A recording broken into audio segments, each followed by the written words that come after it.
My wife and I have been married about 6 years now. We met in college through mutual friends. Her bubbly personality is what attracted me to her. She was always so positive and just radiated happiness. I had never wanted kids when I was younger, but when Caitlin showed me that little pink plus, I realized I never wanted anything more. Our little girl was not planned, but she is one of the greatest surprises I have ever received. We had our baby girl this past fall. She looks nothing like me, thank God. Her mother is gorgeous, and she was the spitting image of her. I was more than happy to have a miniature Caitlin. We named her Elizabeth after my mother, who we lost shortly after she was born. I remember when I was little how fiercely protective my mother always was. There was an older boy that rode my bus who constantly ridiculed me. I'm not sure if he had low self-esteem or didn't get enough love at home, but he was just a nasty person for some unknown reason. I used to wear a back brace because I had an extremely bad case of scoliosis. Luckily, once I got to high school, I was able to get corrective surgery and no longer had to worry about it any longer. However, the years before that were absolutely miserable. I remember one day, the older boy, who we will call Joe, was being extra mean to me. He stole my backpack and ran down our street with it, knowing that I was unable to chase him due to my back. I finally made it to the end of the road to find my mother holding him by his shirt collar, my book bag safely in her other hand. She marched him straight to his mother and told her what he had been doing to me. I think he got a pretty badass beating that night because he didn't bother me much after that day. My mother always told me she would always be my protector. I guess she didn't imagine herself dying when I was just 29. That's the thing about cancer. It doesn't discriminate. My wife had just found out she was pregnant when my mother broke the news of her stage 4 brain cancer. The doctor had given her 6 weeks. That didn't stop her. She fought hard for the next 6 months to see her granddaughter be born. The day after Elizabeth was born, my mother passed away. I know she just waited long enough to meet her. Once again, she wanted to make sure I was okay before she left, always trying to protect me. Caitlin was a partner in a pretty elite law firm. When she was away from work, nobody got anything done. It was always stressful to go on vacations and take off for illnesses. That's why, when we had Lizzie, we decided that I would be the one to stay home with her.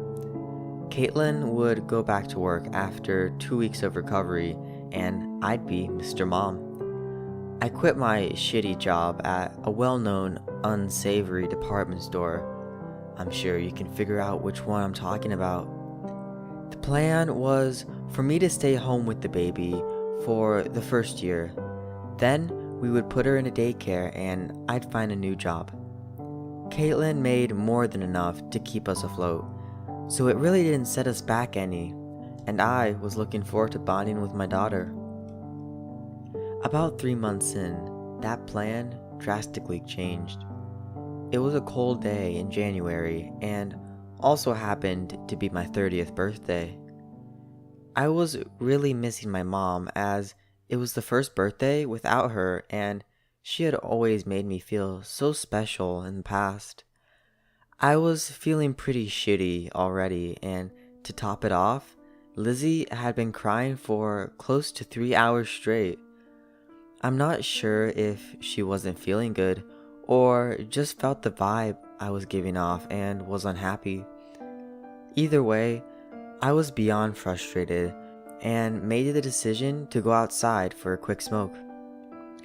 My mother always hated that I smoked, but I didn't care.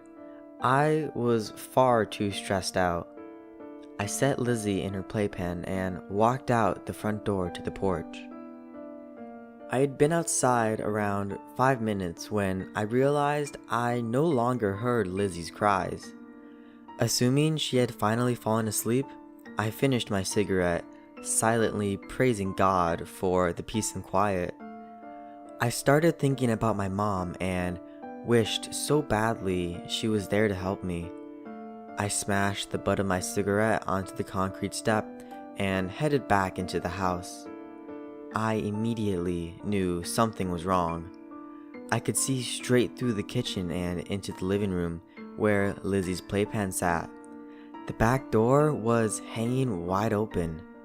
I bolted into the living room and looked into the playpen, but as I feared, found it empty. I frantically raced through the house, overturning everything. She wasn't anywhere. My worst fear had come true. My daughter was taken from me. It all seemed like a dream. Cops swarmed our house. My usually bubbly and positive wife was absolutely devastated. I repeated the story over and over again to whoever asked. There wasn't much of a story to tell. I laid her down and stepped outside to smoke. I wasn't outside any longer than 15 minutes. I came back inside and she was gone. They took my statement and told us to wait by the phone. How was I supposed to just wait around when some creeps had my daughter? It was next to impossible. Neither me nor Caitlin slept a wink for the next 3 days. Finally, a full 72 hours later, the police called to tell us that they had located our daughter. I don't think I have ever driven as fast as I drove to the hospital that night. Our daughter was found unharmed in an old barn. She was cold and hungry, but she was not hurt. The same could not be said about her kidnappers. The police believe some sort of wild animal had attacked the two men. They were found covered in deep scratches and their throats completely ripped out.